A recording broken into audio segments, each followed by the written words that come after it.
Chelsea might have one of the most frightening defensive groups in the Premier League next season, and I'm not just talking about one or two players. I'm talking about Maxence Lacroix, Levi Colwill, Wesley Fofana, Jorrel Hato, Marco Palestra, Pep Chavarría, Reece James, Malo and a group of talented young defenders still waiting for their opportunity. But here's where things get really interesting. Chelsea have already allowed Trevoh Chalobah to leave for Como, and now Tosin Adarabioyo is being linked with a move to Benfica. So why are Chelsea getting rid of experienced defenders when Xabi Alonso is supposed to be building a stronger backline? Is this actually part of a bigger plan? Because when you look closely at what Alonso has been doing this summer, Chelsea's defense isn't simply getting deeper, it's being completely redesigned. And some of the players coming in could completely change how this team defends. For years, Chelsea have had a strange problem. They had plenty of defenders, but having plenty of defenders doesn't automatically mean you have a great defense. Injuries, inconsistency, and constant changes in personnel have made it difficult for Chelsea to establish a settled backline. Alonso seems determined to change that, and one of his biggest moves was bringing in Maxence Lacroix.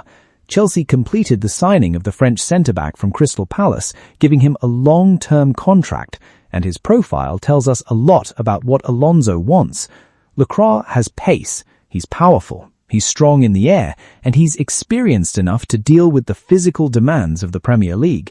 But more importantly, he has the athleticism to defend large spaces, and that matters because Alonso doesn't want his defenders simply sitting deep and protecting the goalkeeper. He wants them aggressive, he wants them comfortable defending a high line, and he wants them capable of recovering quickly when an opponent breaks through. That's where Lacroix could become extremely important. But if Lacroix gives Chelsea power and recovery speed, Levi Colwill gives them something completely different: composure, ball progression, and the ability to step forward from defense and help Chelsea control the game.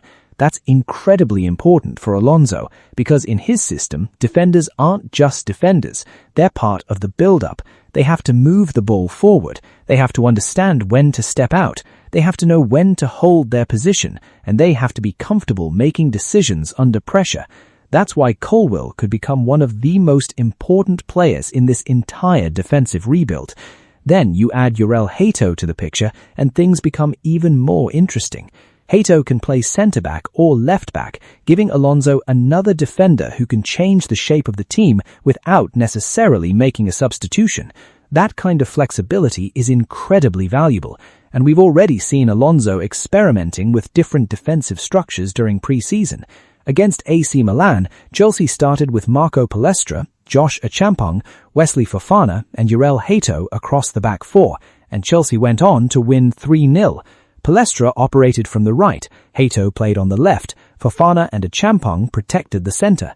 And that game gave us another reason to pay attention to Palestra, because he's not simply another right back. He's a player who can operate as a fullback or wingback, and his pace and attacking ability could make him extremely useful in Alonso's system.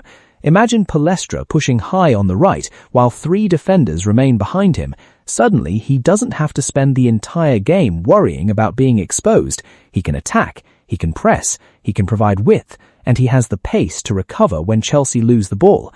That could be exactly what Alonso wants. And then Chelsea have added another fascinating piece on the opposite side, Pep Chavarría. Reports have indicated that Chelsea have agreed a deal with Rayo Vallecano for the Spanish left-back, with the transfer moving toward completion. And tactically, Chavarría could be very important, because if Palestra gives Alonso an aggressive option on the right, Chavarría could provide something similar on the left.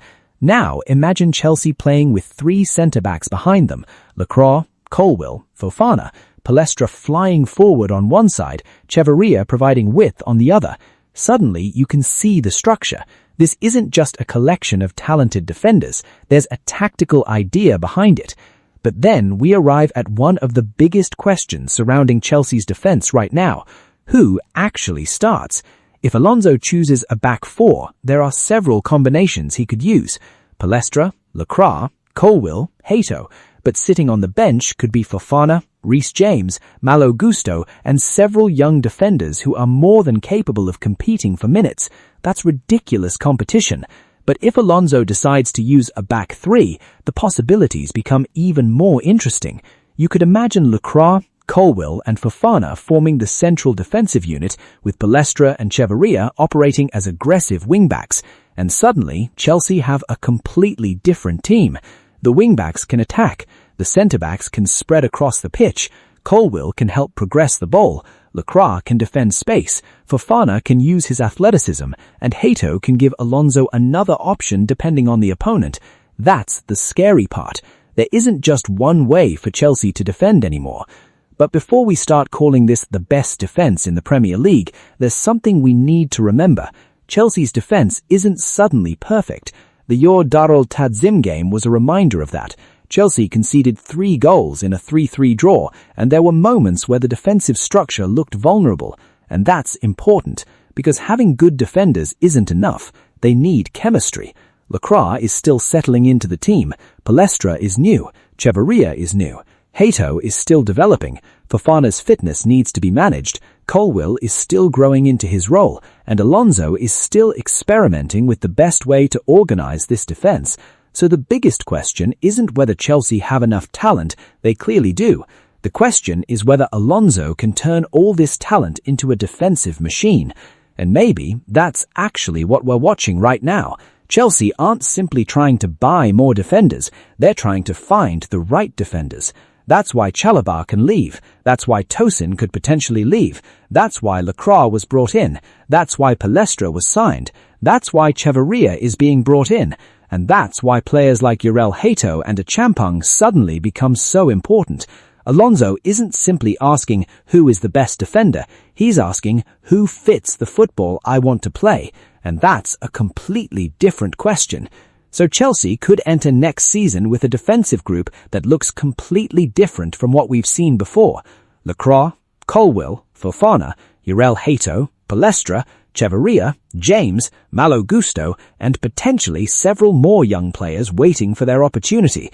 On paper, that's scary, but football isn't played on paper, and Xabi Alonso now has one enormous job.